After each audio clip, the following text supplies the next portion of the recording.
strategy we all have a love-hate relationship with. On one hand, it's not cutting, but on the other, it can be really damn hard to get these calories in sometimes. But let's be honest, we all want big muscles and pretty girlfriends. So it's time to eat a lot. So this month, I'm gonna be attempting to eat, oh god, almost 2,000 calories in surplus. Not actually, but close. Because look, my basal metabolic rate, a fancy term for how many calories you burn by simply existing, is 2,230. I also have a powerlifting competition planned for the end of this video, so I'm gonna be training every day for that. Plus, walking between classes all semester will definitely get me to a rough 3,000 maintenance. And this month, the goal is 5,000 per day. Yes, 5,000 calories every single day for 50 days straight. So stay tuned to see Fat Ewan on your YouTube feed, because a pound is 3,500 calories, meaning I'm projected to gain 4 pounds a week. A 2,000 calorie surplus every day for a week is a surplus of 14,000 calories. 14,000 divided by 3,500, ladies and gentlemen, is obviously 4 pounds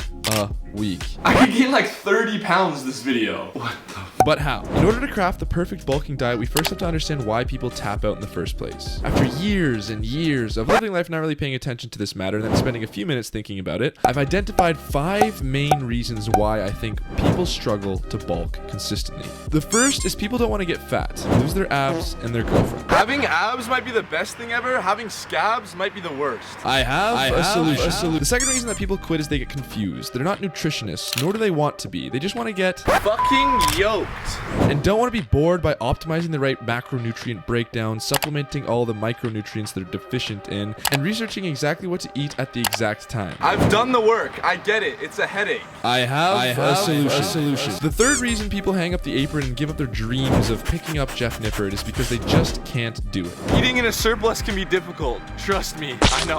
I have a solution. The fourth is crashing. Eating a lot of food, especially high in caffeine, sugar, and carbs, can lead people to crash and burn later in the day, affecting work, day-to-day life, and getting proper workouts in. I don't know about you, but if I had waffles and syrup first thing in the morning, along with pre-workout on the way to the gym for an intense workout, I would definitely be crashing later in the day. I have multiple solutions. The last reason people drop out of the University of Muscle Synthesis is because they simply can't afford it. You see what I did there? Yeah? I get it though. Groceries can be expensive nowadays, especially protein powder. I have a ringworm. Watch out for them if you work out a lot. You gotta use this cream. You gotta get it from the doctor to remove them. You might have a brief panic attack thinking you have cancer unnecessarily. But also a solution. So first, let's talk about my plan, and I'll break down these issues specifically. Macros. I'm gonna break your face with this macro breakdown, but I swear I know what I'm talking about. Just hear me out before clicking away. Deep breath, low carbohydrate. Yes, only 30% of my intake of calories will be our body's primary and fastest source of energy, despite doing a powerlifting program during this. Just 20% protein, actually that seems low, but it's pretty typical. And 50% fat. Seriously, 50. Why? We'll get to that. But how much protein? 250 grams per day, ladies with balls. Yeah, we're getting massive these next few months. But what exactly do I plan on eating on a day-to-day in order to do this? For breakfast, I'm gonna have avocado toast with bacon, eggs, and cheese. Then walk to the gym. After the gym, I'll have my coffee, but I'm usually not quite hungry for another meal yet. I'm weird. I never really get hungry right after a workout. She'll kick in after an hour or two. For lunch, I'm gonna have some sort of protein like chicken, beef, fish, or lean steak, and vegetables like sweet potato, asparagus, or salad to drink a protein shake. For dinner, I'm gonna have some sort of protein again with a vegetable like lunch, but this time with a complex carb as well, like rice or quinoa. To drink, a second protein shake. And to ensure I'm getting my calories in, MyFitnessPal. Hashtag not sponsored. But what about snacks? My answer, protein. If you ever think that when you're bulking you have a snack that doesn't have a high amount of protein, you must be out of your mind. But what about supplements? People far overcomplicate taking supplements. I take a lot because I'm a health nut, I guess. When it comes to bulking supplements, it's simple. There's only 3 things you gotta remember. 1, creatine. Swells your muscles with water, helps with recovery, and can give you a couple extra pounds. 2, amino acids, because it helps with protein synthesis, because science. Just get a protein powder that contains it already. Oh, wait, I guess that makes it 4. A protein powder is a supplement. Lastly, any further supplement that helps with getting calories in, my favorite is MCT oil. I put it in my protein shakes to make getting to 5,000 each day a little bit easier. And I don't want to hear anything about beta-alanine, hydroxy, beta. All that shit is so big. And the last supplement you need is alcohol. A lot of people think it kills gains, but the truth is, nah, real shit, guys, alcohol kills gains. I'm gonna try my best not to drink at all for the next couple months. And hungover workouts aren't workouts. That's just called therapy.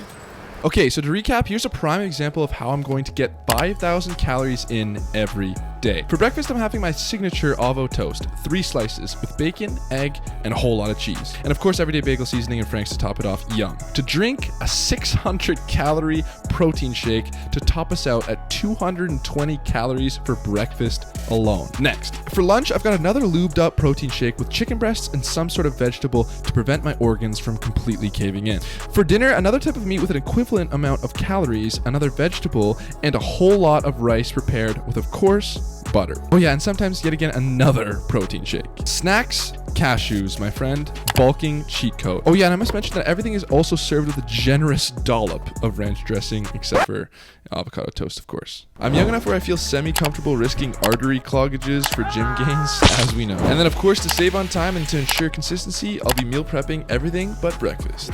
So this is what I look like. This is how much I weigh, and after an in-body scan, Grab the handles. Damn, bro, that's fucking good. 70%? Holy smokes. my body fat percentage and skeletal muscle mass sit at 7.6% and 109.6 pounds respectively. Now this will certainly change. Top 0.1 percentile. Seriously? Let's begin.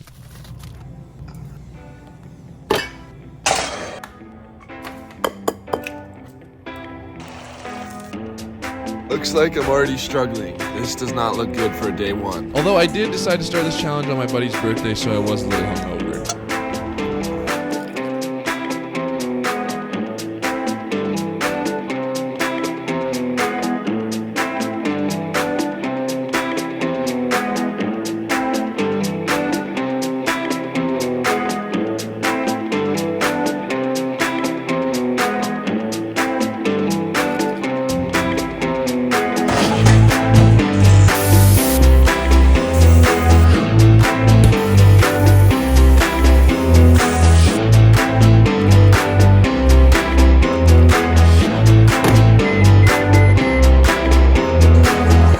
I actually want a dog, man, for the house. At this point, I'm already starting to feel fatter.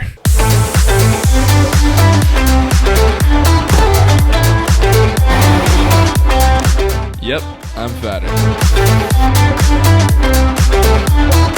Oh yeah, I'm definitely feeling fatter. Alright, let's see how much weight I gained in just 7 weeks. This is me on a completely empty stomach filming with my iPhone.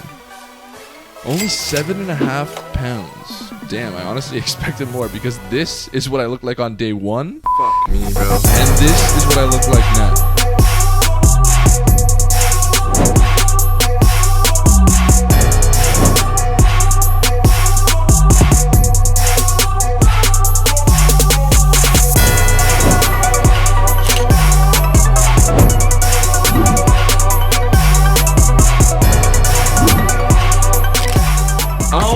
God, we're finally done. After gaining 7 true pounds, I'm feeling way stronger. So much so, all 3 of the big lifts have increased substantially for me. So clearly I'm bigger, clearly I'm stronger. How can you achieve this too without having to eat 5,000 calories a day? Well, remember those 5 problems I mentioned earlier? Let's break each of them down for you so you can avoid them like I did. The first is not getting fat. Well, I managed to avoid almost all of these problems. But considering I ate 5,000 calories every day for the past 50, I think I did pretty good. However, if I were to go back, I would probably do some light cardio throughout the bulk. I'm cutting now, and I would actually suggest an incline walk for about 10 minutes as it really activates the core and it doesn't really take much effort. But at the end of the day, we're probably gonna have to accept the reality that we are bulking and we're probably going to have to lose some definition. Just train hard to minimize losses and maximize gains, my friends, and brace yourself for the infamous cut. That doesn't mean that photos of you have to weigh 10 pounds though. Just find a surplus that works for you. Remember, it's the initial surplus that your body needs to gain muscle. It's everything after that that it stores as fat. So if you're avoiding the bulk because you don't want to get fat, just try not to be in a massive surplus like me. Typically, the more experienced you are as a lifter, the less muscle you can build incrementally. So if you're an advanced lifter, I'd say 100 to 200 calories is probably your max. Intermediate, I'd say like 200 to 300 calorie surpluses, and then beginners,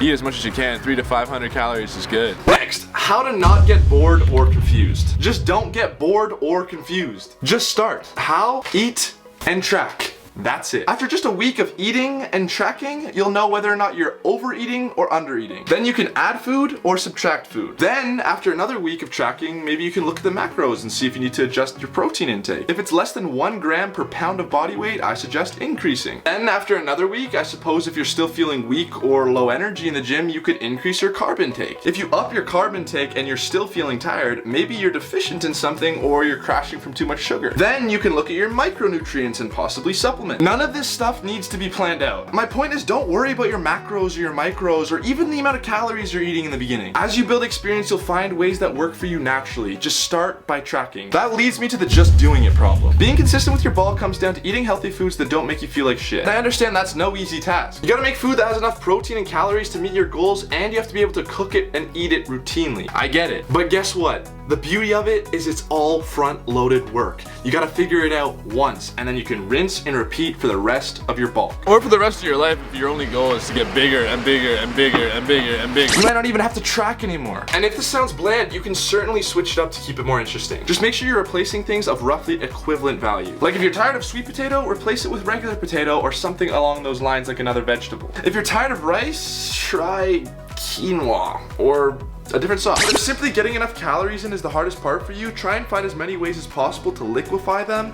It's the easiest and fastest way to get them in. I regularly rotate my protein.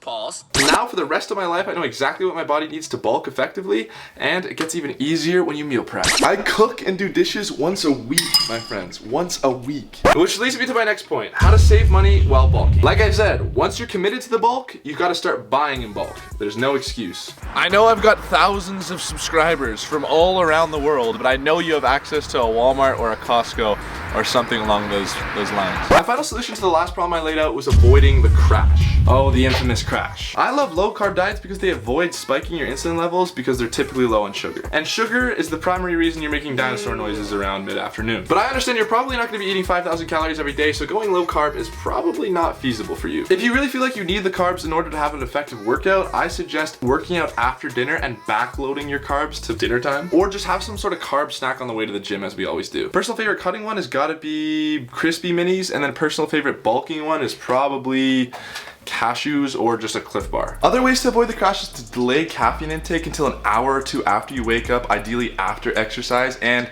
get some sunlight exposure to align the circadian rhythm, blah, blah, blah. I watch Andrew Huberman sometimes. I'm Andrew Huberman, and I'm a professor of neurobiology. Now for my honest thoughts on this overeating experience.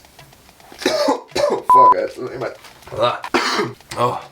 Good morning. If you're not nauseous at least once a day, you're probably not eating enough on the bulk. That's my personal bulking guideline I want you to live by until the end of time. While you're bulking, obviously. 2. To add to that, if you're not shitting like 4 times a day, you're also probably not eating enough. Now, I know what you're thinking. You're probably like, bro, you said you were gonna gain 28 pounds. You only gained like 7. What's that? How can you talk? I get it. I think I know why. I think it's because most of my calories, or a lot of my calories, were liquefied. Side note, that probably explains why my gains were mostly fat. Except don't trust those in-body scans. Despite getting way stronger, feeling noticeably bigger, and getting compliments on my increase in muscle mass, it says that I only gained fat and I didn't gain any skeletal muscle. Great, yeah, it lied. How one's hard work could just be insulted. Another reason I feel like I didn't gain as much weight as I thought I would is because those calorie surplus per week estimates, I think, are valid until a certain extent. I think once you've surpassed 1,000 calorie surpluses, your body's kind of just like, no, wait, hold up, I don't need all this right now, and just shits it out. Or maybe my metabolism is just totally underpaid. I don't know. But whether you're impressed or disappointed that I'm not as fat as you thought I was going to be, either way, leave a like or comment how much I suck or whatever. I'll make it up to you. Prove to you that it worked at least to some degree. I did a 100-day powerlifting program during this bulk, and I got way stronger. So much so I signed up for a powerlifting meet. Yeah, I guess I shocked most of the people here. And I guess you'll have to check out that video to see what happened. This is it. Peace.